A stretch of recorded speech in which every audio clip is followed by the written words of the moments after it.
नमस्कार दोस्तों, एक बार फिर हाजिर हैं आपके सामने श्रीमद् भागवत का दूसरा अध्याय। भक्ति का दुख दूर करने के लिए नारद जी का उद्योग। तो शुरू करते हैं। ओम नमो भगवते वासुदेवाय।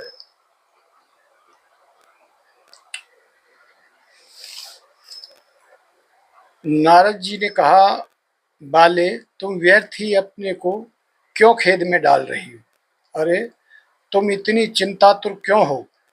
भगवान श्री कृष्ण के चरण कमलों का चिंतन करो, उनकी कृपा से तुम्हारा सारा दुख दूर हो जाएगा।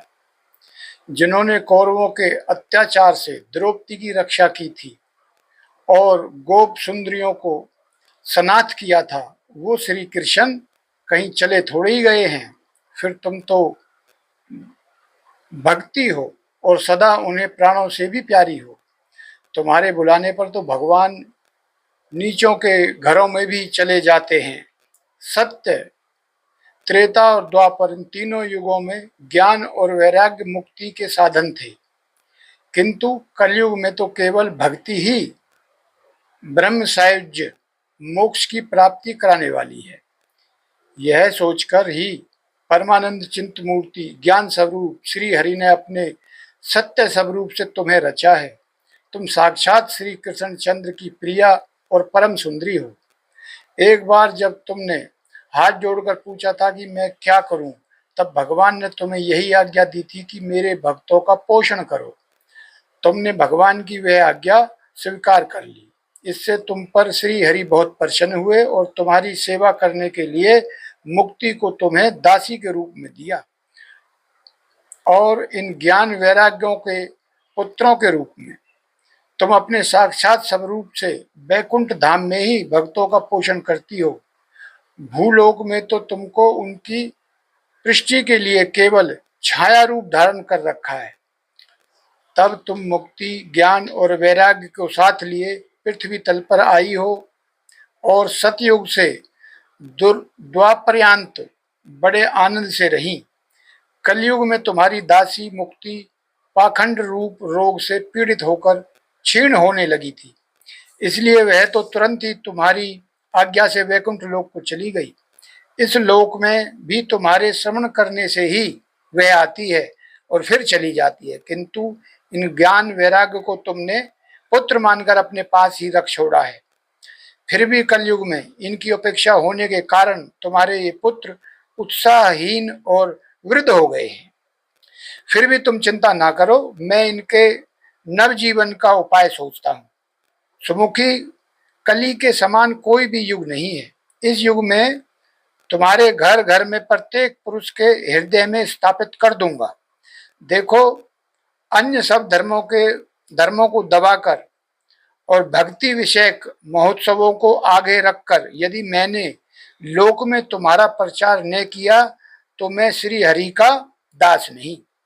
इस कलयुग में जो जीव तुमसे युक्त होंगे वो पापी होने पर भी बेखटके भगवान श्री कृष्ण के अभय धाम को प्राप्त होंगे। जिनके हृदय में निरंतर प्रेम रूपणी भक्ति निवास करती है, वो शुद्धांत करण पुरुष सप्रेम भी यमराज को नहीं देखते। जिनके हृदय में भक्ति महारानी का निवास है, उन्हें प्रेत, पिशाच, राक्षस या दैत्य आदि स्पर्श करने में भी समर्थ नहीं हो सकते। भगवान तप, वेदाध्ययन, ज्ञान और कर्म आदि किसी भी साधन से बस में नहीं किए जा सकते, वो केवल भक्ति से ही वशीभूत होते हैं। इसमें श्री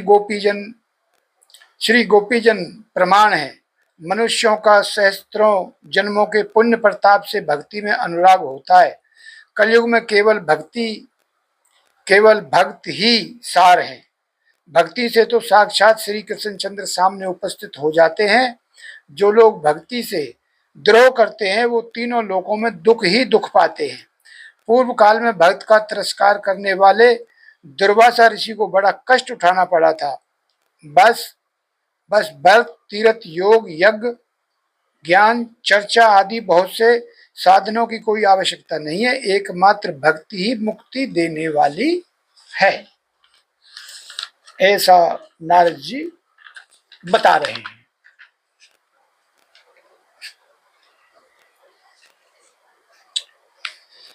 सूत जी कहते हैं, इस प्रकार नारद जी के निर्णय किए हुए अपने महात्म को सुनकर भक्ति के सारे अंग पुष्ट हो गए और वो उनसे कहने लगी। भक्ति ने कहा, नारद जी आप धन्य हैं, आपकी मुझ में निश्चल प्रीति है, मैं सदा आपके हृदय में रहूंगी, कभी आपको छोड़कर नहीं जाऊंगी। साधो, आप बड़े कृपालु हैं, आपने क्षण भर में ही मेरा सारा दुख दूर कर दिया, किंतु अभी मेरे पुत्रों में चेतना नहीं आई है, आप इन्हें शीघ्र ही सचेत कर दीजिए, जगा दीजिए। सूत जी कहते हैं, भक्ति के ये वचन सुनकर नारद जी को बड़ी करुणा आई और वे उन्हें हाथ से हिला डुलाकर जगाने लगे। फिर उनके कान के पास मुंह लगाकर जोर से कहा, ओ ज्ञान जल्दी जग पड़ो, ओ वैराग जल्दी जग पड़ो। फिर उन्हें वेद ध्वनि, वेदांत घोष और बार बार गीता पाठ करके उन्हें जगाया। इससे वे जैसे तैसे बहुत जोर लगाकर उठे, किंतु आलस्य के कारण वे दोनों जबाही लेते रहे, नेत्र उघाड़कर देख भी नहीं सके। उनके बाल बगलों की तरह सफेद हो गए थे, उनके अंग प्राय सूखे काठ के समान निस्तेज और कठोर हो गए थे।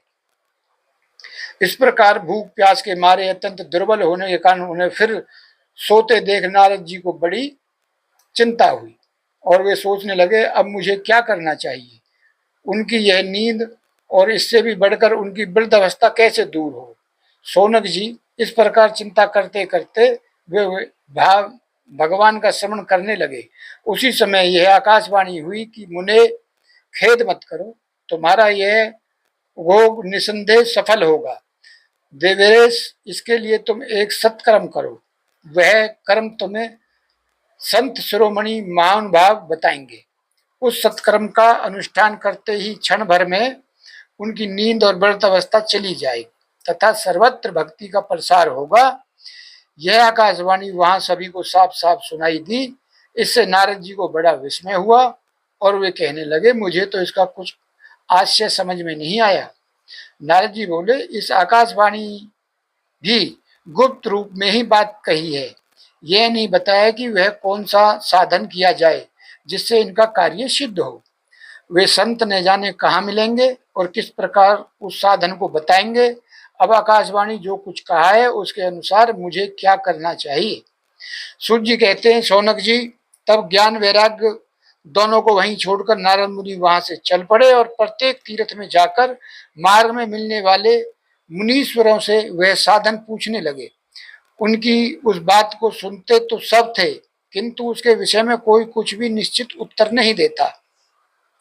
किन्हीं ने उसे असाध्य बताया, कोई बोले इसका ठीक ठीक पता लगाना ही कठिन है, कोई सुनकर चुप रह गए और कोई कोई तो अपनी अवज्ञा होने के भय से बात को टाल टूल कर खिसक गए।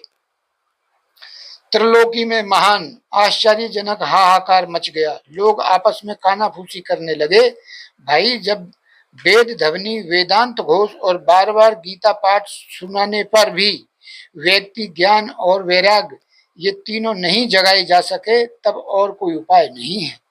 स्वयं योगीराज नारद को भी जिसका ज्ञान नहीं है उसे दूसरे संसारी लोग कैसे बता सकते हैं। इस प्रकार जिन जिन ऋषियों से इसके विषय में पूछा गया, उन्होंने निर्णय करके यही कहा कि यह बात दुसाध्य ही है। तब नारद जी बहुत चिंतातुर हुए और बद्री वन में आए। ज्ञान वैराग्य को जगाने के लिए वहां उन्होंने यही निश्चय किया कि मैं तप करूंगा। उसी समय उन्हें अपने सामने करोड़ों सूर्य के समान तेजस्वी सनकादिक मुनीश्वर दिखाई दिए। उन्हें देखकर वो मुनि श्रेष्ठ कहने लगे, नारद जी कहाँ महात्माओं, इस समय बड़े भाग्य से मेरा आप लोगों के साथ समागम हुआ है। आप मुझ पर कृपा करके शीघ्र ही वह साधन बताइए। आप सभी लोग बड़े योगी, बुद्धिमान और विद्वान हैं। आप देखने में 5-5 वर्ष के बालक से जान पड़ते हैं, किंतु मैं पूर्वजों के भी पूर्वज। आप लोग सदा वैकुंठ धाम में निवास करते हैं, निरंतर हरि कीर्तन में तत्पर रहते हैं, भगवल्य मृत का रसास्वादन कर सदा उसी में उन्मत्त रहते हैं और एकमात्र भगवत कथा ही आपके जीवन का आधार है। हरि शरणम, भगवान ही हमारे रक्षक हैं। यह वाक्य मंत्र सर्वदा आपके मुख में रहता है। इससे काल प्रेरित वृद्धावस्था भी आपको बाधा नहीं पहुंचाती। पूर्व काल में आपके भूभंग मात्र से भगवान विष्णु के द्वारपाल जय और विजय तुरंत पृथ्वी पर गिर गए थे और फिर आपकी ही कृपा से पुण्य बैकुंठ लोक पहुंच गए। धन्य है, इस समय आपका दर्शन बड़े सौभाग्य से हुआ है। मैं बहुत दीन हूं और आप लोग स्वभाव से ही दयालु हैं, इसलिए मुझ पर आपको अवश्य कृपा करनी चाहिए। बताइए आकाशवाणी जिसके विषय में कहा है वह कौन सा साधन है और मुझे किस प्रकार उसका अनुष्ठान करना चाहिए। आप इसका विस्तार से वर्णन कीजिए। भक्ति ज्ञान और वैराग्य को किस प्रकार सुख मिल सकता है और किस तरह उनकी प्रेम पूर्वक सब वर्णों में प्रतिष्ठा की जा सकती है। सनकादिक ने कहा, देवऋषि आप चिंता न करें, मन में प्रसन्न हो। उनके उद्धार का एक सरल उपाय पहले से ही विद्यमान है। नारद जी आप धन्य हैं, आप विरक्तों के शिरोमणि हैं, श्री कृष्ण दासों के शाश्वत पथ प्रदर्शक एवं भक्ति योग के भास्कर हैं। आप भक्ति के लिए जो उद्योग कर रहे हैं यह आपके लिए कोई आश्चर्य की बात नहीं समझनी चाहिए। भगवान के भक्त के लिए तो भक्ति की सम्यक स्थापना करना सदा उचित ही है। ऋषियों ने संसार में अनेकों मार्ग प्रकट किए हैं, किंतु वे सभी कष्ट साध्य हैं और परिणाम में प्राय स्वर्ग की ही प्राप्ति कराने वाले हैं। अभी तक भगवान की प्राप्ति कराने वाला मार्ग तो गुप्त ही रहा है। इसका उपदेश करने वाला पुरुष प्राय भाग्य से ही मिलता है। आपको आकाशवाणी ने जिस सत्कर्म का संकेत किया है उसे बतलाते हैं। आप प्रसन्न और समाहित चित्त होकर सुनिए। नारद जी द्रव्य यज्ञ, तपो यज्ञ, योग यज्ञ और स्वाध्याय स्वरूप ज्ञान यज्ञ, ये सब तो स्वर्ग आदि की प्राप्ति कराने वाले कर्म की ही ओर संकेत करते हैं। पंडितों ने ज्ञान यज्ञ को ही सत्कर्म, मुक्तिदायक कर्म का सूचक माना है। वह श्रीमद् भागवत का पारायण है, जिसका गान शुक आदि महानुभावों ने किया है। उसके बाद उसके शब्द सुनने से ही भक्ति, ज्ञान और वैराग्य को बड़ा बल मिलेगा। इससे ज्ञान और वैराग्य कष्ट मिट जाएगा और भक्ति को आनंद मिलेगा। सिंह की गर्जना सुनकर जैसे भेड़िए भाग जाते हैं, उसी प्रकार श्रीमद् भागवत की ध्वनि से कलयुग के सारे दोष नष्ट हो जाएंगे। तब प्रेम रस प्रवाहित करने वाली भक्ति ज्ञान और वैराग्य के साथ लेकर प्रत्येक घर और व्यक्ति के हृदय में क्रीड़ा करेगी। नारद जी ने कहा, मैंने वेद वेदांत की ध्वनि और गीता पाठ करके उन्हें बहुत जगाया, किंतु फिर भी भक्ति, ज्ञान और वैराग्य ये तीनों नहीं जगे। ऐसी स्थिति में श्रीमद् भागवत सुनाने से वो कैसे जागेंगे, क्योंकि उस कथा के प्रत्येक श्लोक और प्रत्येक पद में भी वेदों का ही तो सारांश है।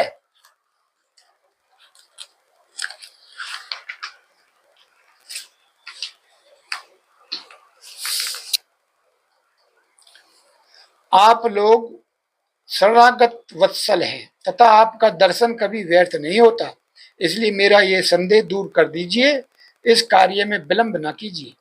सनकादिक ने कहा, श्रीमद् भागवत की कथा वेद और उपनिषदों के सार से बनी है, इसलिए उनसे अलग उनकी फल रूपा होने के कारण वह बड़ी उत्तम जान पड़ती है।